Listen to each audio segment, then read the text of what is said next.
आता आपली पुढची रेसिपी काय आहे? गुड मॉर्निंग पॅनकेक आणि त्याच्यावर खायला मस्त हाय फायबर चटणी. हाय फायबर नाही. ओके, साहित्य सांगतो मला काय काय. हो, हिरव्या मुगाचं पीठ आहे.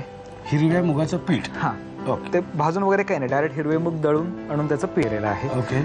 ही पालक, ही जी भाजी आहे त्या पालकाची ही मिक्सरवर पेस्ट तयार केलेली आहे. ओके. कच्चीच, शिजून वगैरे नाही.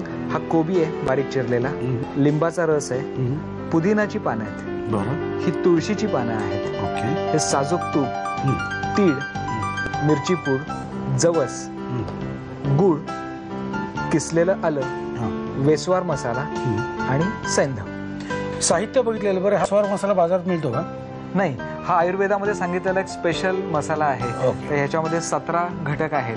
बरं, तर आता 17 घटक सांगू नका, नाही तर काय आपली रेसिपी बाजूला राहील. मी काय म्हणतो, 17 घटक तुम्ही नंतर बघा, तुम्हाला पडद्यावर दिसतील ते. ओके, चला आता आपण प्रत्यक्ष कृतीकडे जायचं का? हो, आता आपण सगळ्यात पहिल्यांदा हाय फायबर चटणी तयार करून घेऊयात. बरं. या ह्याच्यासाठी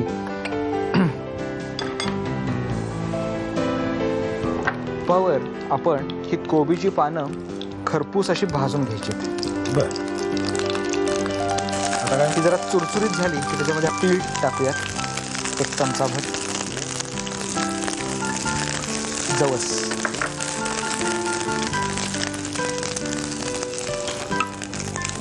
ह्याच्यामध्ये आता हे गूळ, किसलेलं आलं, मिरची, थोडं सैंधव आणि लिंबाचा रस. हे जरा गार झाल्यानंतर हे सगळे जिन्नस एकत्र मिक्सरमध्ये घालायचे आणि एकदम बारीक फिरवून चटणीसारखे करायचे. आमची चटणी आता तयार झालेली आहे, कळलं का?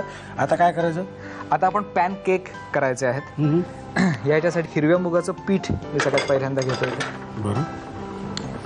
हिरव्या मुगामध्ये काय आहे कौतुक एवढं? हिरवे मूग हे अतिशय उत्तम पित्तशामक आहेत. ही पालकाची पेस्ट त्याच्यामध्ये घालून, हे पालक कच्चे असल्यामुळे त्यातले सुद्धा फायबर सगळे त्याच्यामध्ये आहेतच. बरं. याच्यामध्ये किसलेलं आलं. मला हे थोडेसे तिखट हवे असतील पॅनकेक, तर आपण तिखट जास्त घालू शकतो. हो. सैंधव, वेस्वार मसाला. वेस्वार मसाला. ओके, वेस्वार मसाल्यामध्ये काय काय 17 जिन्नस आहेत ते जरा तुम्ही लिहून घ्या पटकन.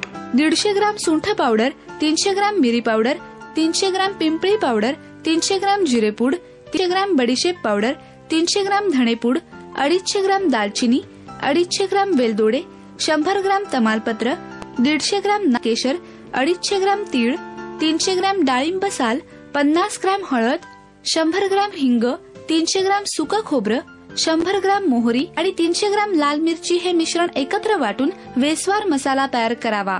लिहून घेतले ना? आता जरा बनवा. आता ह्या पॅन मध्ये हे साजूक तूप टाकतो. पातळ सर लागतील म्हणजे आतपर्यंत शिजले जाते. गॅस मोठा करू. हो.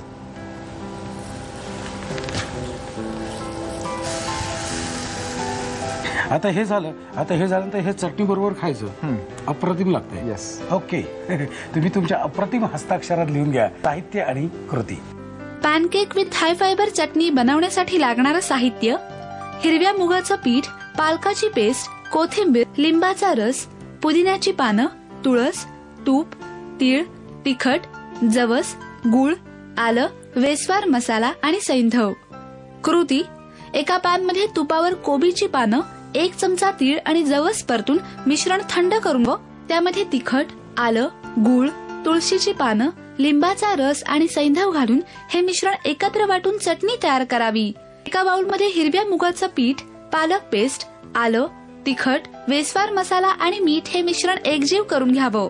पॅन मध्ये साजूक तूप गरम करून वर या मिश्रणाचे पॅनकेक्स घालावेत आणि चटणी बरोबर सर्व्ह करावेत.